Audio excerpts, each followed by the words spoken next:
नमस्कार दोस्तों, एक बार फिर बहुत बहुत स्वागत है आपके अपने YouTube चैनल ग्राम इन्फो 88 पे। और आज की वीडियो पे दोस्तों हम जो है जाति प्रमाण पत्र के बारे में जानने वाले हैं कि उसमें क्या दस्तावेज लगेंगे और कितने दिन में बनता है और कैसे बनवाना है या बना सकते हैं। तो सबसे पहले आपको दोस्तों गूगल पे जाके लोक सेवा इस प्रकार से लिख करके सर्च कर देना। जैसे इतना सर्च हो जाता जब तक कि दोस्तों आप हमारे चैनल को फटाफट से सब्सक्राइब कर लीजिए। तो दोस्तों जैसा कि यहाँ पे मध्य प्रदेश लोक सेवा गारंटी पोर्टल इस प्रकार से लिखा हुआ रहा, इस पर आपको सिंपली क्लिक कर देना है। जैसे ही आप इस पर क्लिक कर देते हैं तो आप इसके ऑफिशियल पेज पर पहुंच जाते हैं, जो कि कुछ इस प्रकार से खुलकर आएगा। तो यहाँ पे आपको करना क्या है, बड़ी आसानी से आपको यहाँ पे बताने वाले हैं। तो यहाँ पे दोस्तों यहाँ पे क्रॉस करेंगे तो ये जो सामने वाला पेज रहेगा ये आपके सामने से हट जाएगा। जैसे ही ये पेज हट जाता है दोस्तों, आपको देखिए यहाँ पे दोस्तों अनुसूचित जाति अनुसूचित जनजाति प्रमाण पत्र इस प्रकार से लिखा हुआ आता है। इस पर आपको सिंपली एक क्लिक कर देना है। जैसे ही आप क्लिक करते हैं तो पूरी जानकारी आपके सामने आ जाती है। तो सबसे पहले आपके लिए आवश्यक दस्तावेज जो रहेंगे दोस्तों, जाति की पुष्टि हेतु परिवार के सदस्य जो भी है, चाचा दादा दादी जो भी होते हैं दोस्तों, उनके नाम पे जो अचल संपत्ति होती है और दोस्तों उसकी छाया प्रति लगेगी। मतलब कि आपका जो है बही खाता जो रहा है उसकी एक फ़ोटो कॉपी लगवाना है। अर्थात परिवार के किसी भी सदस्य का 1996 के बाद अनुभवीय जो अधिकारी होते हैं उनके द्वारा जारी प्रमाण पत्र होना चाहिए। तो दोस्तों यहाँ पे सिंपली आपको अपने खेती का जो आपका खसरा नंबर रहता है दोस्तों, उसकी बही की फ़ोटोकॉपी देना है। और आपका जो है यहाँ पे एक आपके जो आपके घर में बड़े हैं उनका किसी का जाति प्रमाण पत्र होना अनिवार्य रूप से ज़रूरी है। तो उनके जाति प्रमाण पत्र की भी यहाँ पे फ़ोटो की आवश्यकता पड़ेगी अगर आप न्यू बनवाना चाहते हैं। और दोस्तों अभी के हाल पे जो है सभी के पास जो जाति प्रमाण पत्र होते हैं, तो आपके पास अगर गुलाबी या लाल कलर वाला जो जाति प्रमाण पत्र है तो उसको आपको डिजिटल कराना है। वो कैसे करा सकते हैं यहाँ पे फटाफट से जान लेते हैं। दोस्तों यहाँ पे फिर तीसरे नंबर पर आ जाता है स्वयं आवेदक की शैक्षणिक योग्यता संबंधी जो भी जो भी आपके प्रमाण पत्र हैं उनकी छाया प्रति लगनी है। जाति एवं निवास की तिथि के समय जो संलग्न घोषणा पत्र रहेगा दोस्तों, वो भी आपको यहाँ से लगाना होगा। दोस्तों यहाँ पे डाउनलोड प्रपत्र की जो ऑप्शन दिया है उस पर आप क्लिक करेंगे तो वो जो है डाउनलोड हो जाएगा। अब इतना होने के बाद दोस्तों अब आपको अपने दस्तावेज क्लियर हो गए।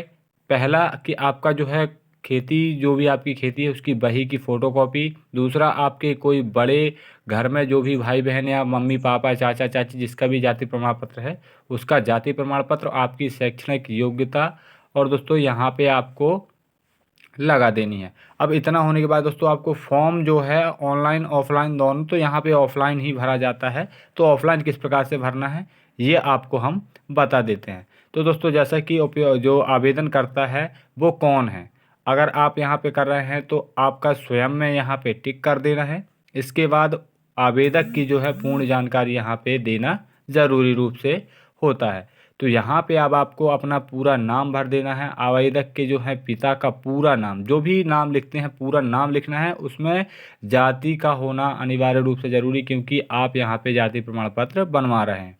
इसके बाद उनका वर्तमान पता, मकान नंबर, जिला, तहसील और क्षेत्र में अगर आप ग्राम से निवास करते हैं तो आप अपने ग्राम का नाम या ग्राम लिख कर के यहाँ पे लिख देना। अगर नगर में निवास करते हैं तो उसमें यहाँ पे भर देना। यदि आप नगर में निवास करते हैं तो उसमें जो है आपको वार्ड क्रमांक लिखना पड़ेगा दोस्तों।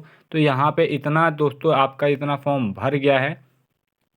इसके बाद दोस्तों आपको जो है यदि आप आवेदक के 1950 से लेकर के अगर आप यहाँ पे एक ही निवास पे मतलब एक ही जगह पे अगर निवासरत हैं तो यहाँ पे टिक करना है। जो छोटा सा बिंदु दिया है वहाँ पे आपको टिक कर देना है। इसके बाद उसका जहाँ पे आप रह रहे हैं वहाँ का पता क्लियर रूप से भरना है। पहले तो आप जहाँ रह रहे थे उसमें ऊपर में वही भरना है। इसके बाद नीचे जो चौथे नंबर का कॉलम है उसमें जो है आपको पुनः से भरना है। इसके बाद दोस्तों इतना फॉर्म भरने के बाद दोस्तों थोड़ा सा और नीचे की तरफ आप स्क्रॉल डाउन करते हैं तो यहाँ पे देखिए दोस्तों जैसे कि आपका तहसील, मकान नंबर पूरा क्लियर तरीके से भरना है। और आपका जो आधार कार्ड रहेगा, आधार कार्ड को आपको यहाँ पे आधार कार्ड के हिसाब से यहाँ पे लिखवाना है, लेकिन आपकी जाति होना अनिवार्य रूप से ज़रूरी है। अब दोस्तों इतना फॉर्म भरने के बाद दोस्तों 1950 के अन्य राज्य के मध्य प्रदेश से स्थिति में माता पिता या स्वयं के जाति प्रमाण पत्र करने वाले जो बीच का जो 5वें नंबर कॉलम है दोस्तों, वहाँ पे जो अधिकारी होते हैं वो इसको फिल करेंगे। इसके बाद दोस्तों 6वें नंबर का जो है समग्र सुरक्षा क्रमांक भरना, मतलब कि समग्र आईडी, और हितग्राही का यूआईडी नंबर, मतलब कि आपका आधार कार्ड। इसके बाद 8वें नंबर के कॉलम पे दोस्तों आपको जो है पिता भाई के नाम पे जो पूर्व का जाति प्रमाण पत्र अगर है, तभी आपका यहाँ पे जो है आसानी से बन जाता है। तो यहाँ पे आपको अगर है तो हाँ पे टिक करना है, नहीं है तो ना पे टिक करना है। इसके बाद ई डिस्ट्रिक्ट पोर्टल से जारी, तो आपका जो आपके जो वरिष्ठ हैं उनका जो जाति प्रमाण पत्र बना है वो किस रूप से बना है, ऑफलाइन, ऑनलाइन से, या पुराना वाला है, उस हिसाब से यहाँ पे टिक करना है। अगर आपका ऑनलाइन भरा है तो हाँ पे कीजिए, और नहीं भरा है तो ना पे। और उनका जो संबंध है, अब उनका संबंध क्या है, चाचा है, दादा है, या पापा जी हैं, मम्मी हैं, जो भी उनका है उस पर इस प्रकार से यहाँ पे टिक कर देना है। तो यहाँ पे आपका संबंध तक क्लियर हो गया दोस्तों आपका फॉर्म। इसके बाद दोस्तों थोड़ा सा और स्क्रॉल डाउन करेंगे तो यहाँ पे जो है आपको आपकी जो है उस व्यक्ति के फ़ोटो जिसके प्रमाण पत्र मांगा जा रहा है, तो दोस्तों आपको एक फ़ोटो दे देना है। इसके बाद यहाँ पे जो नीचे के कॉलम है वहाँ पे आपको भर करके पूरा टिक कर लेना है। दोस्तों इतना फॉर्म आपका भरने के बाद अब आपको करना क्या है ये जान लेते हैं। तो दोस्तों आपको देखिए यहाँ पे पूरा फॉर्म भर गया है।